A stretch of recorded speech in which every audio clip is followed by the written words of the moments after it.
Queen's Mindset. If this is your first time joining us, welcome. Oh my gosh, I am super excited to share with you guys yet again another powerful story. I can't wait for you to hear this story tonight. I hope you guys are ready.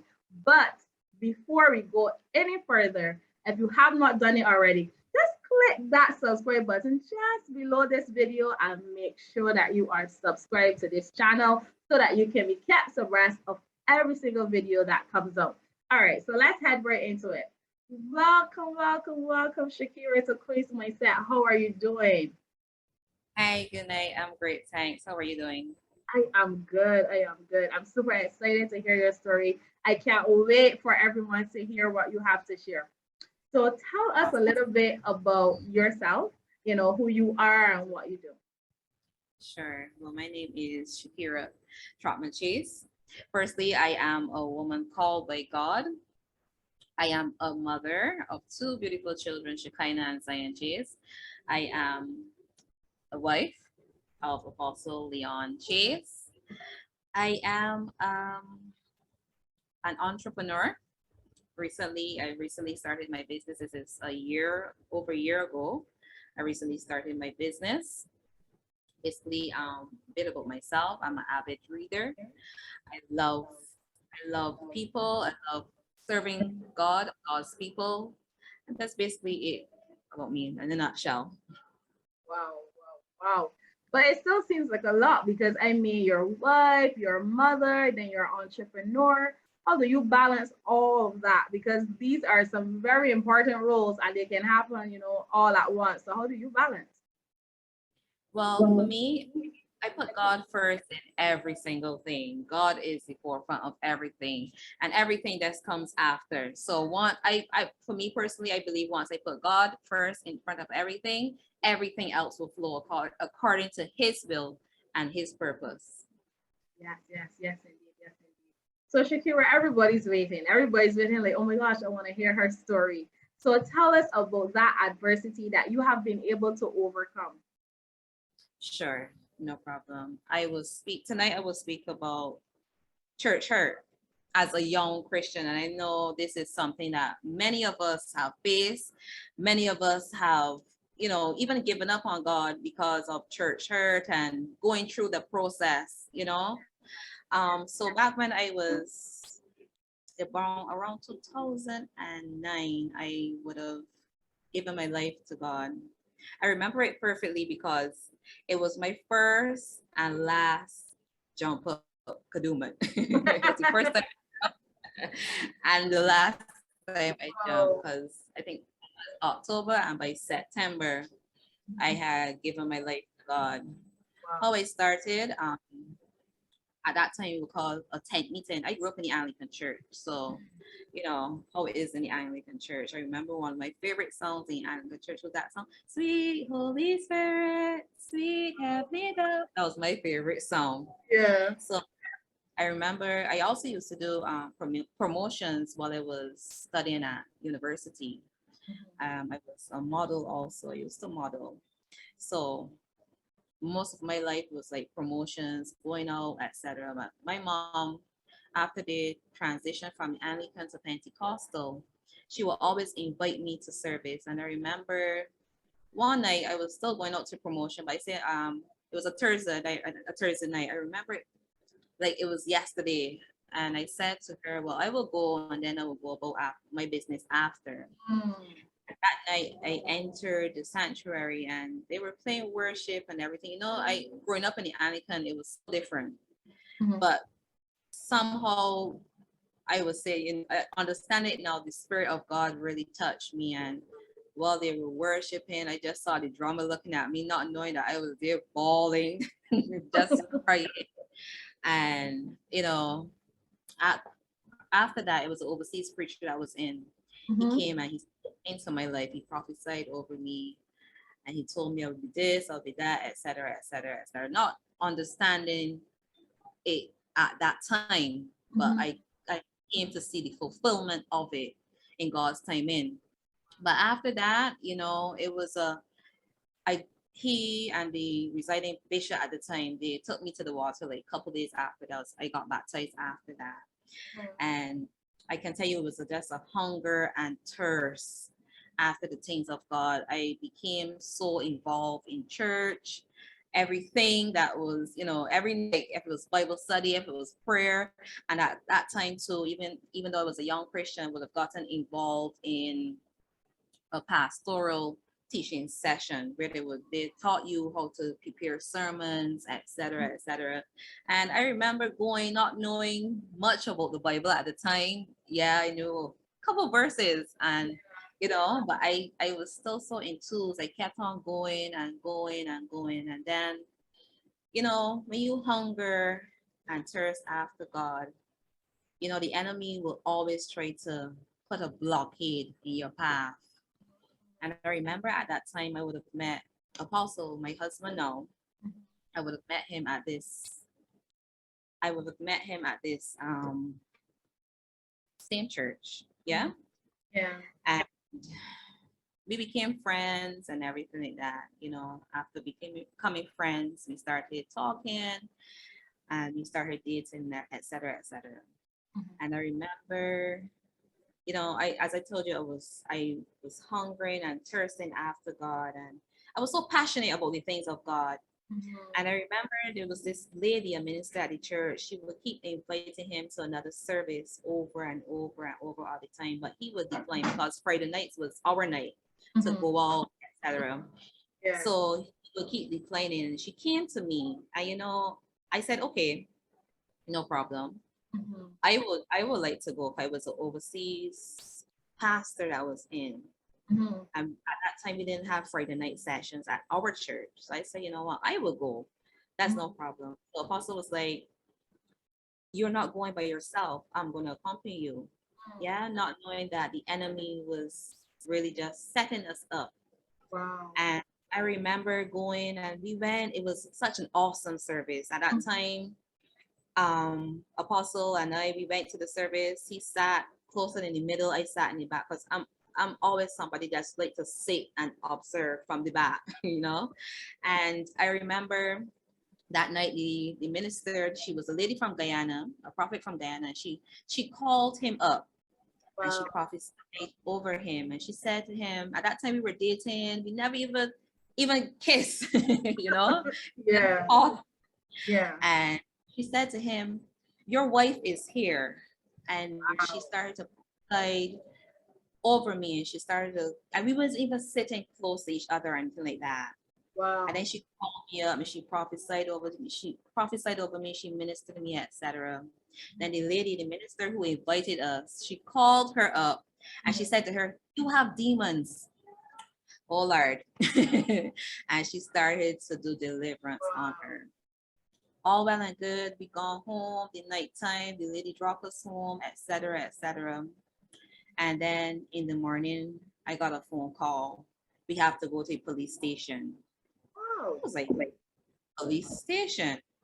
Yeah. Now this lady, she accused us of stealing over $11,000. What? Yes, she accused both of us of stealing over $11,000. And at that time, I was at a university. I was studying accounting, and I was like, but that night I can remember it. I can remember it to a T. I had on turtleneck shirt, a skirt, one of those high-waist skirts, no pockets, nothing. Even that same night, I had to go on the ATM to get money, to withdraw money from my sister, and I just took tissue with the ATM card and I took it. And so yeah. Yeah. So luckily, I'm a person, I always keep receipts, etc., etc. And I was able to take that to the police station to say, well, this is the only money that I had on me, because I didn't even offering or anything like that on that particular night. When we got to the police station, we were told to sit in these chairs that had suspect. I was like, suspect? But she said to us that, we were just going to leave a statement. And we were treated so horribly. Wow. We were treated like if we were prisoners. They told Apostle to take his license out of his shoe. they accused me. They took me in a room and they told me some really harsh stuff. I wasn't accustomed to that sort of thing because this was my first time. I'm not that sort of person. This was my first time, and I cried, I cried, I cried. They told me that I'm studying to be an accountant, so that's why I thief the money. They What? told me some really, really awful things. Not knowing that the minister at the time, she told the police that we were the ones that stole the money, but gave us something totally different. She Mm, told us something totally different. We just coming to lay a statement, not knowing that she told the police that we stole the money. wow. So basically, after that, there was one other lady that was in the vehicle that she didn't even tell the police about, which was her close friend. Mm-hmm. So all these questions started to arise, with the police asking questions about the other friend, etc., etc. Yeah. That was a very, very damaging. It really crippled me. Mm-hmm. It I really can crippled me. imagine. Go ahead. I was saying I can imagine. I can imagine that it would.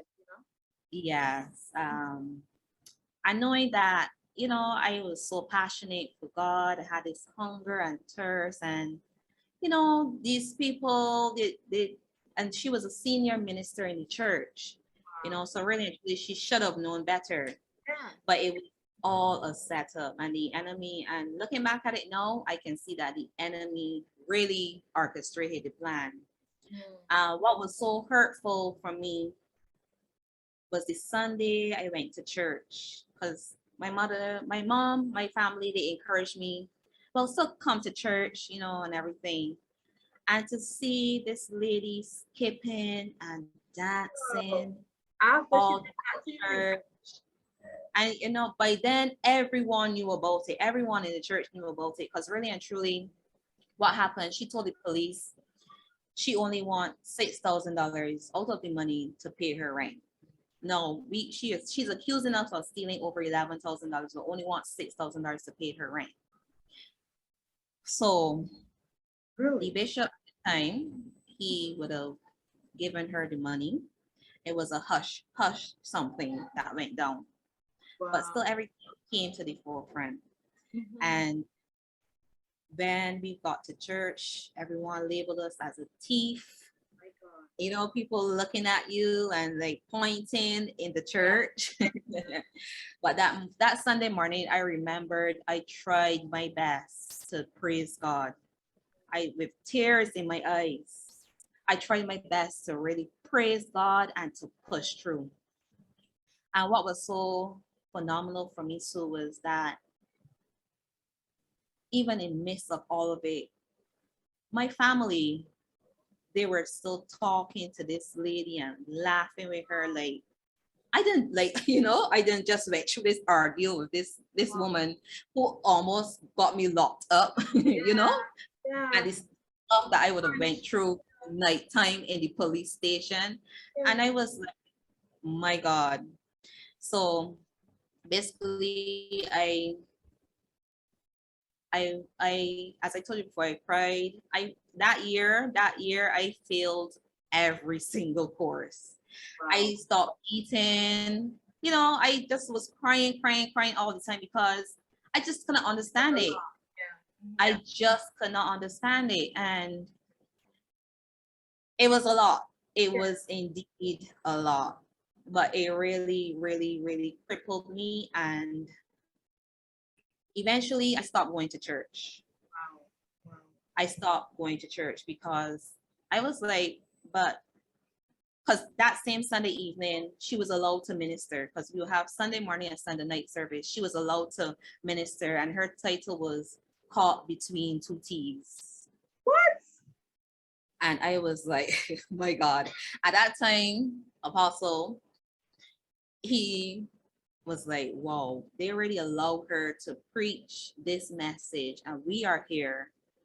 And he was like, when she was saying stuff, I think he was like, hallelujah, and responding, and I was just quiet.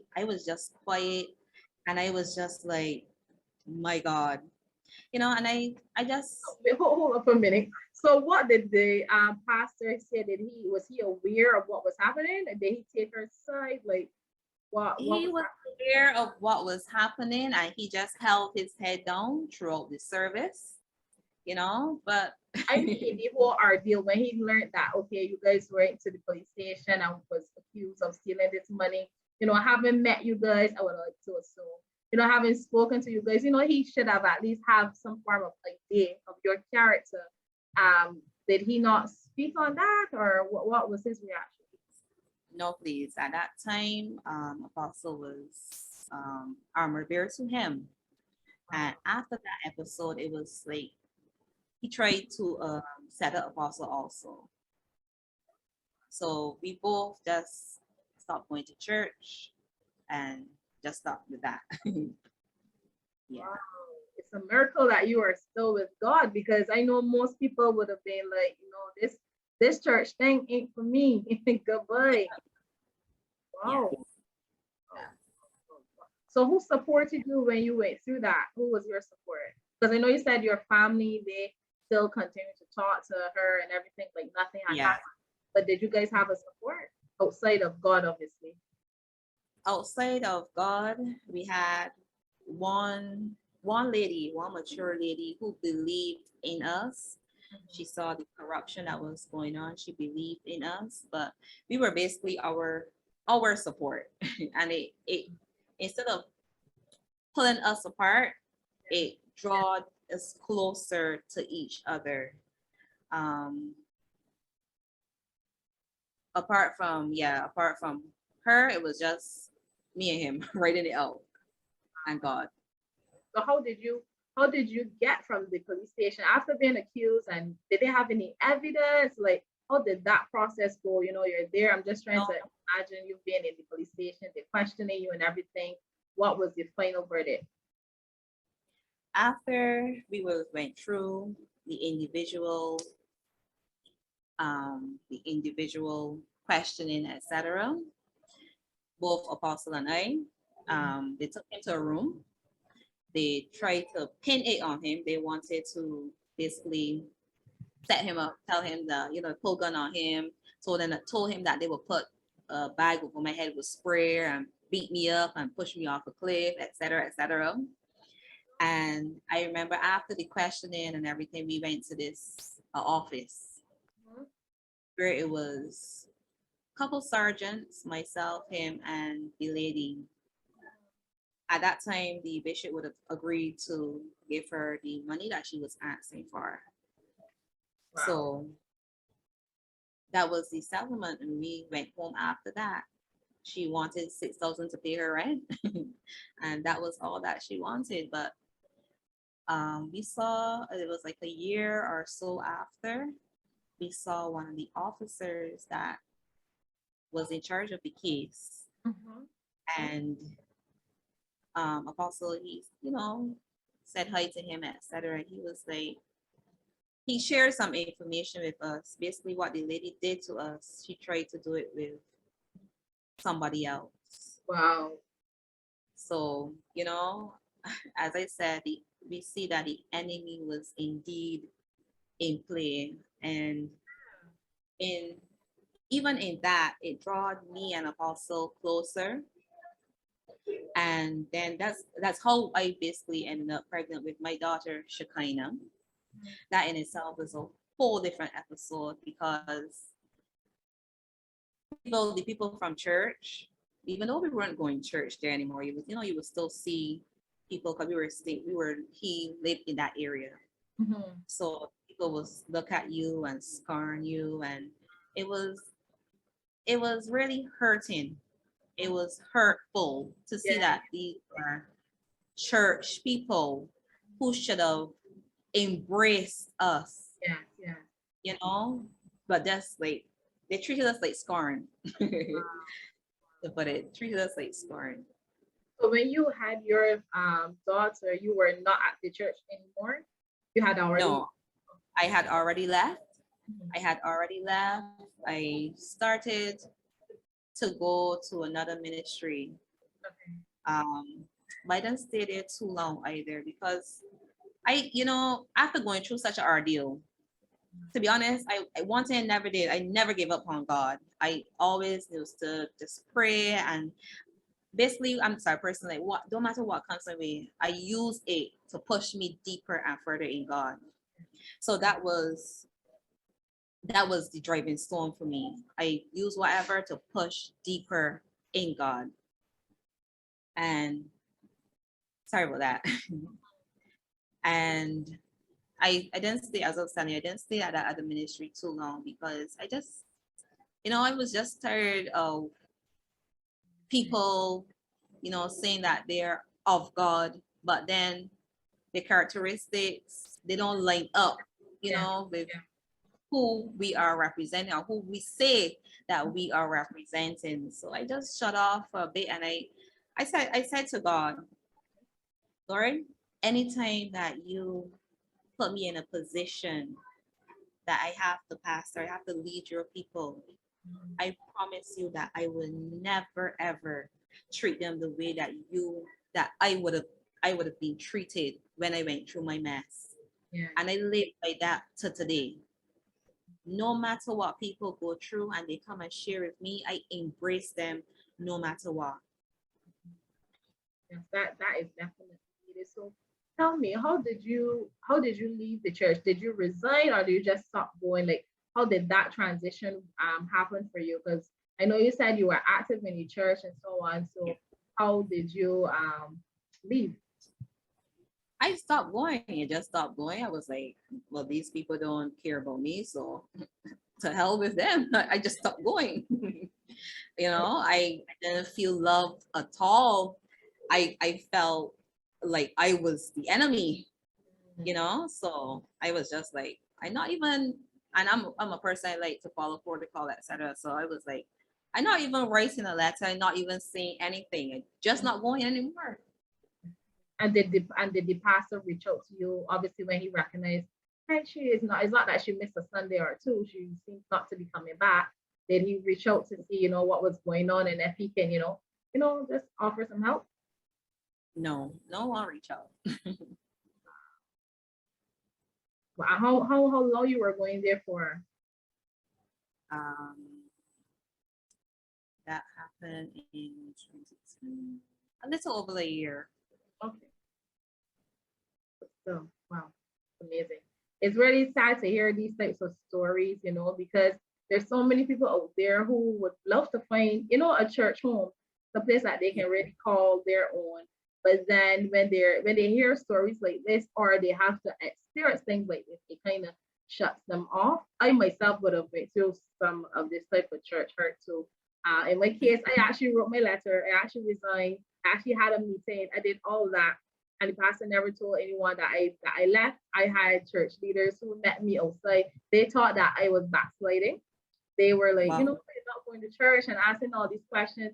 But I had moved on to another church, but they weren't aware. They just thought that I just stopped coming because he never said anything. So the way how he painted it, even though he didn't say it that much, people thought that I just left him because he gave a sermon that alluded to that. So people felt that way.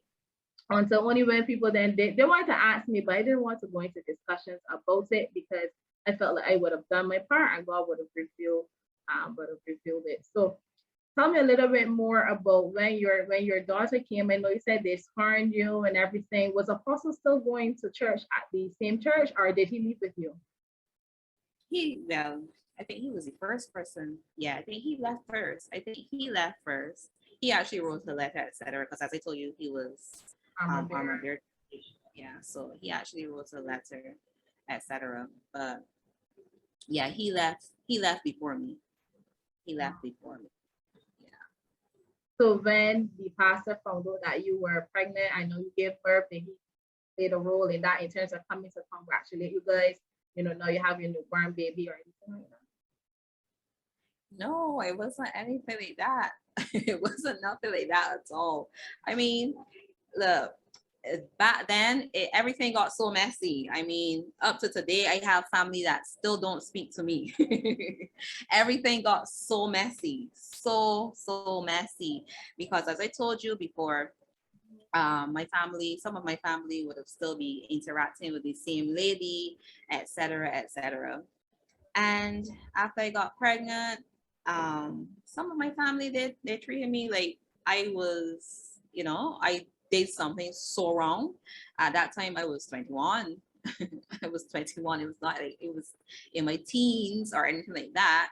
I was 21, but still I was treated like if I did something so wrong.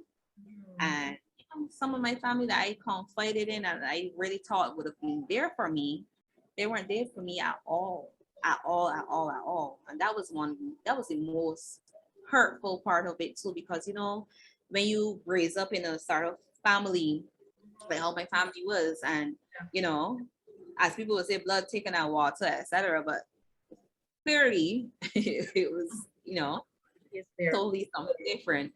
Yeah. So I have some of my family up to today don't speak to me at all. And I always say I live my life with no regrets. No regrets, because I believe that everything I've been through is for a purpose. Is Yeah. for a purpose. And I also believe that, sometimes we have to look and see the things that God is trying to teach us in the things that we go through also. That is so right. That is so true. So did the minister, did she come back and apologize or anything afterwards when everything had balled down a little? Did she come and apologize? Well, not to me. I know I don't think she apologized to my husband either, but I can tell you that we've seen her more than one occasion, and she would have spoke to my husband. But for me personally, and I know I might get some licks for this, but if somebody hurts me, I forgive. Yes, I forgive them. I release them. But if God does not tell me you can enter back there, I don't. So I would have seen her, Yeah. and it's like if I don't see her, I Right. just pass straight. That was So that's actually my next question. Like, how long did it take for you to be able to forgive her? Because I mean, that was a lot. That was a lot. As much Christian as you are, I mean, that's a lot. So how long did that, how long did that take for you to be able to say, okay, I forgive it was a process. It was indeed a long process. Because of everything that I would have went through, because as I told you before, I had stopped eating. I felt like I was going mad because I never expected that one. I never expected that one. And from a senior minister in church, I never expected it. So it was a process for me. It was indeed a process because I went through so many different emotions. I went through so many different emotions, and sometimes I was like, God, why? And it was really hard for me to forgive at first. It was really, and being real and everything, it was really hard for me to forgive at first. But eventually, as I said, I still continue praying and, you know, continue my worship with God, etc. And I eventually, like, couple months after, but I remember it was like a year or so after, a year or two so after, I remember seeing her, and I felt this emotion within me. It was like if I was still walking, but I felt like my body froze her. with fear. Yeah, yeah. Yeah, so I said to myself, there's still some more releasing that needs to be done for how I would have how my emotions and everything would have responded. Yeah, I said it was some more releasing that I needed to let go of that situation. But I can tell you today I can see her and nothing at all. Nothing at all. So I know that I truly, truly overcome that. yeah, usually it's definitely a process. I find most times what we do first is that we suppress it, where we make ourselves think that we've let go. but it's really that we just suppress it until we actually see them. So know that you're in that place that you can see her, you don't feel anything, you know for a fact that you have definitely moved on. So Yes.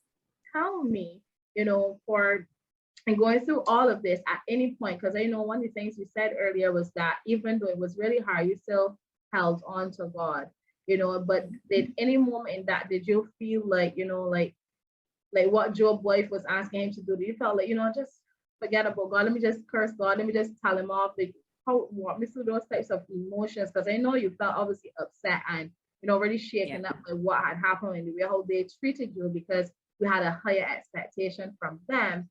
But how was it for you and God? Because I'm just thinking about it, had it been me in a situation like that, I would have been thinking, why did you allow this to happen to me? So how was it for you? Well, initially, I really wanted to give up. I just wanted to throw in the towel. I was like, I'm done with this God thing because and I mean, I had just started. Basically, I was a young Christian. Yeah. I had just started, even though I was going to the Anglican church. I told you I was raised in the Anglican church, but even though I was going to the Anglican, it always felt like there was something missing when I was going there. I always felt, because I'm a dreamer, Mhm. always used to dream from time I was young, speak things and see them come to pass. Mhm. So even in the Anglican, it felt like something was missing. Even my godmother, who used to take me to and fro, she would say, well, Kira, confirmation time coming up, I want you to partake in the classes, etc. But I always felt like there was something missing. So then when I transitioned to the Pentecostal, then I was like, yeah, this is it. This is it. But then when that happened, I was like, no, no, this is not what I thought would have been, happening. Yeah, but one thing after, like, I felt the way to give up and everything, I remember the prophecy when I first started the journey. Mhm. And one of the things that the guy did tell me, the prophet prophesied over me, was that I'm like a Joseph. Yeah. And if I didn't know before then who Joseph was, I would have, definitely Yeah. knew Yeah. so how everything just played out in my life, and just like that, a couple months after receiving that prophecy. So I was like, you know, this is what the man of God has spoken over my life. So I know the story of Joseph. I can't give up on God yet. I can't throw in the towel yet. I have to see the fulfillment of the promises of God for my life come to pass. Yeah. So I just snapped out of it. I snapped out of that feeling, and I started to remember who God is and what He has done for me thus far, and what the goodness of God basically. I started to think of. On that. Yeah, that's good. That's good. That's good. So after everything had happened, it's so interesting how God works, because now all this happened, you left the church and also apostle, because obviously the treatment wasn't good. But guess what? God led you both to actually start a church. So tell us about Yeah, that journey. yeah. So we would have originally, through everything, as I told you, we were at the other ministry before, Yeah. and then we had, I think, shortly, yeah, we were there for a bit. Then we stopped going. And nothing wrong or anything. We just stopped going because at that time I was pregnant, so we had to catch the bus. And at that time I was still wearing heels, so it was kind of rough for me, walking down this steep hill to come back up with heels. Yeah. So we're just gonna hold off a bit. And then after that, a couple years after that, after Shekinah and everything, God laid it upon his spirit. He's calling him into ministry. And we would have started, I think, in 2013. In 2013, Shekinah was about a year or 2 years old. Yeah, she was around a year or 2 years old. And we would have started our ministry. When we first started, I can honestly say that I am not the same person when I was started Wow. 8 years ago. Indeed, I'm not the same person. After being through that ordeal, um, yes, I would have forgiven, etc. But there was a piece of me that, you know, just wanted to like be alone. Yeah. And I can honestly say that I believe a lot of it would have hindered my growth in God also. Yeah, although I used to still push and everything, I still felt hindered. I still felt like I was not advancing the way that God wanted me to advance because of the wall, I would say, that I built up around myself because of what have been through. So after that, I help as much as I could with ministry, but Apostle was the driving force at that time because you may not see it now, but I am actually a very shy person. I was, as I told you before, I'm a background person. Never was really in the spotlight, not a person to be in the spotlight. So I was always in the background, just tidying up around the church and doing little things. But then God called me into ministry. Wow. That is so powerful. It's so amazing to see you guys are watching now. You're hearing Shakera's story of how things would have unfolded for her at her earlier church. I know she actually is the first lady of a church, and she's the one now who is there to encourage because God taught her a lesson of how to treat his people. So there's a reason for everything. You had to go through that ordeal so that you can see this is not it. So know that you are in that place now, you know exactly how to truly treat your people. I think that's amazing. That is very much amazing. So I know we're coming very close to the end, but I really have to ask, what would you say to someone who is going through a similar situation that you would have just quite recently overcame? What would be your advice to that person? For me, I would advise the person not to give up on God because of how others misrepresent him. Oh yeah. How people misrepresent God is not who God is. And I find as Christians, we need to commit ourselves to God. Don't commit yourself to people because the word of God says man will fail us. But God, he will never leave us or forsake us. So when we find ourselves, we committing ourselves to people, we will always get hurt. You always get hurt. But when you commit yourself to God, you know that God will never hurt you. And everything that you do, everything that God does is for a purpose. And he's basically just doing you right. He's not doing you wrong. Especially when he closes some chapters, when he closes some doors, he's not doing you wrong. He's just doing you right. So that's my advice for anyone who may be going through church hurt. People will let you down. People would, and it's not one thing I would say to you got to discern the seasons because if someone comes into a church with you, doesn't mean that they're going to stay there with you for the whole process. But if God is going to advance you, he's going to remove some stuff from your life and he's going to remove some people from your life. So discerning your seasons is very, very important also. But don't ever judge God on how his people misrepresent him. That's basically it for me. That's really good. Well, guys, you heard it here first. You heard it directly from Shakera. Do not misjudge God by the way how people treat him. So that's important. That is definitely key. So Shakera, is there anything right now that you are working on that you would like to share with us? Any new projects or a little bit about your business, just so that our audience can get to know you a little bit better. Maybe they can follow your business or anything like that you would like to share with us. Sure. Right now, the name of my business is Touch of Serenity Beauty Spot. You can find us on Instagram. You can find us on Facebook. I am a waxing esthetician. I also do plastic extensions, manicures, pedicures, body waxing. I'm looking also next year to go into some other courses as well. So again, that is Touch of Serenity Beauty Box. You can find us on Instagram. You can find us on Facebook. For me personally, as I mentioned before, I am the wife of Apostle. So my title is actually Prophetess Shakera. Trotman-Chase. And for next year, you can follow our page, Weeping Women of Zion.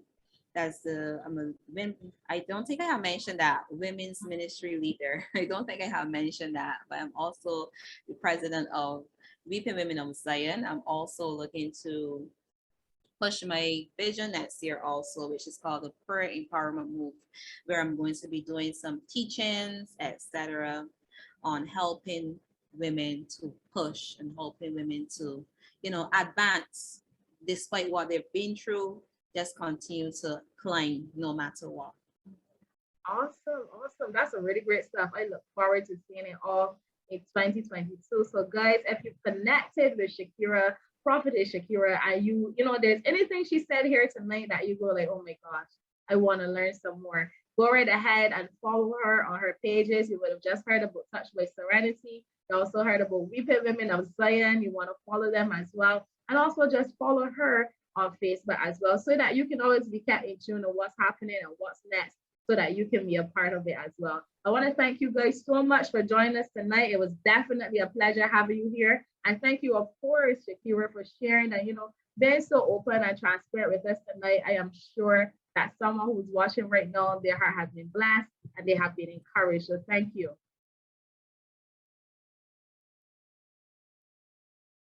To take you out. Oh, come on, somebody. You see, some people will still try to understand. After I did this to you, and after I did that to you, why are you shining the way that you are shining? What they don't understand and what they can't comprehend is who you are and who you belong to and what you are carrying.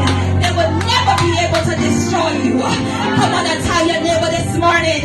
You see, what I'm carrying is not in the clothes I can wear. It's not in the way that I style my hair.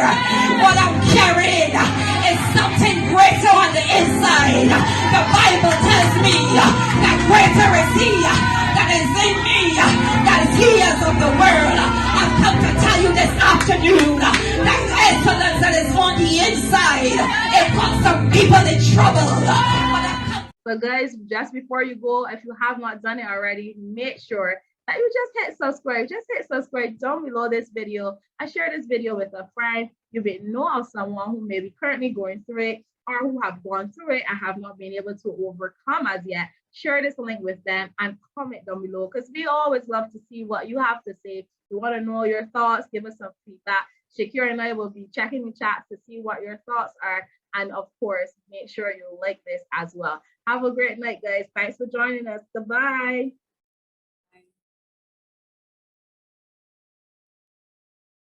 What I find disturbing in our community, the African American community, is that we can talk about a thyroid, we can talk about cancer, breast cancer, AIDS even, but we won't deal with the mental. And that's an issue.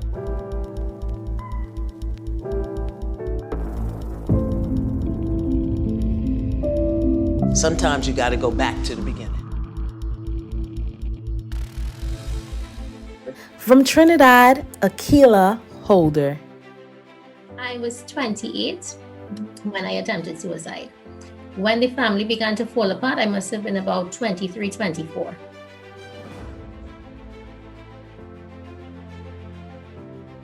Join us for our next episode